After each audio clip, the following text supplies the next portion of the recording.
2,000 years ago, Epictetus said, "No one is unhappy because of someone else." And I think that's more important than ever today. The internet is arguably the greatest human invention ever, and it's also the most powerful invention.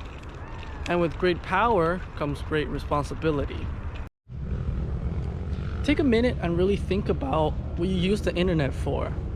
Education, entertainment, business, and connecting with others. With the majority of your time spent on social media platforms, it's hard not to get lost in that artificially created world where everything's perfect and everyone is happy. And I think that is one of the reasons to why you're unhappy and discontent. It's that comparing of yourself to the perfect lives of the people you follow on social media.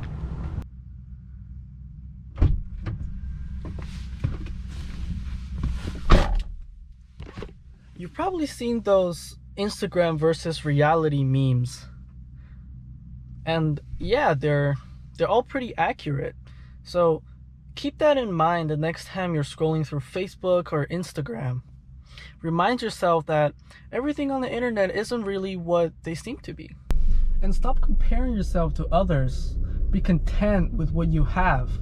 Look to your own means. Leave everything that isn't yours alone. Make use of what material advantages you have. Don't regret the ones you were not allowed. If any of them are recalled, let go of them willingly, grateful for the time you had to enjoy them, unless you want to be like a child crying for her nurse or mother. Once you start appreciating yourself and what you have, you'll start feeling much better. And remember, when someone is properly grounded in life, they shouldn't have to look outside themselves for approval. And another thing is that people have their own opinions. Everyone is entitled to their opinions and the freedom to express themselves. But you don't have to care. Like, cool, that's what you believe in, good for you. And that's why I almost never read comments on social media. Like what Voltaire said in his book, Candide, "Il faut cultiver notre jardin." We must cultivate our garden. What he meant was that we must keep a good distance between ourselves and the world, because taking too close of an interest in politics or public opinion is a fast route to aggravation and danger. Stop worrying yourself with humanity if you ever want peace of mind again. Who cares what's happening in Constantinople or what's up with the Grand Mufti? Live quietly like the old Turk, enjoying the sunshine in the orange bower next to your house. What about internet trolls? Well, the general rule of thumb is to never entertain them by engaging in conversation or debate with them. Because when you engage in the same things as them, you lower yourself onto their level. And if dealing with people is part of your daily life and you come across an offensive or upsetting comment, remind yourself of this quote by Marcus Aurelius. When you wake up in the morning, tell yourself, the people I deal with today will be meddling, ungrateful, arrogant, dishonest, jealous, and surly. They are like this because they cannot tell good from evil. Another thing is to be mindful of how you perceive the world. There are only two things in the world, things that you cannot control and things that you can. Constantly remind yourself of what's not in your control and what's in your control, and focus on the latter. It should be quite simple, as there's only one thing that's fully in your control: your mind. Not even your body is in your control. You might get in a horrible accident and lose your limbs, or you might be born with a disability. So it's only your thoughts that are 100% under your control. When something unexpected or bad happens to you, you can either choose to think negatively and dwell on the misfortune, or you can say, oh well, shit happens, and find ways to move past it. Control your perceptions, direct your actions properly, willingly accept what's outside your control. Make a good choice, and you'll be a happy person. Choose poorly, and you'll suffer from your poor judgment. So choose wisely.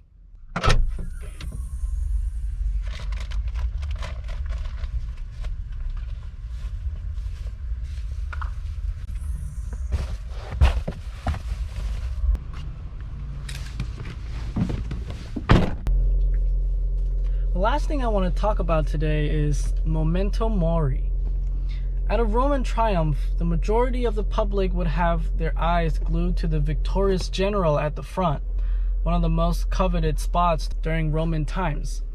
Only a few would notice the aide in the back, right behind the commander, whispering in his ear, "Remember, thou art mortal." What a reminder to hear at the peak of your glory and victory. It's reminders like this one that we desperately need in our own lives. It's a thought or an idea that we'd rather ignore or do everything to avoid and pretend it's not true.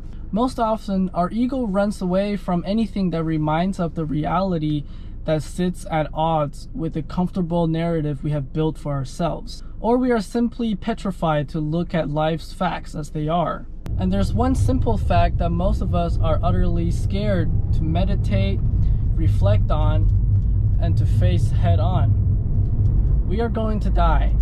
Everyone around us is going to die. In his Meditations, essentially his own private journal, Marcus Aurelius wrote that you could leave life right now. Let that determine what you do and say and think. That was a personal reminder to him to continue living a life of virtue now and not wait. And it doesn't matter who you are or how many things you have left to be done. A car can hit you at an intersection and drive your teeth to the back of your skull, and that's it. It could be over today, tomorrow, or someday soon. Use that as a reminder and meditate on that daily. Let it be the building block of living your life to the fullest and not wasting a second on pointless things like other people's opinions, chasing social media followers, buying things to impress people you don't even like, or constantly poking around in other people's business.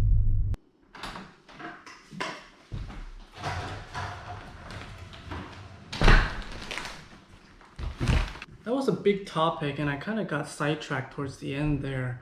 So I'll probably make some more videos explaining the individual details. That's it for today. I'll see you next time.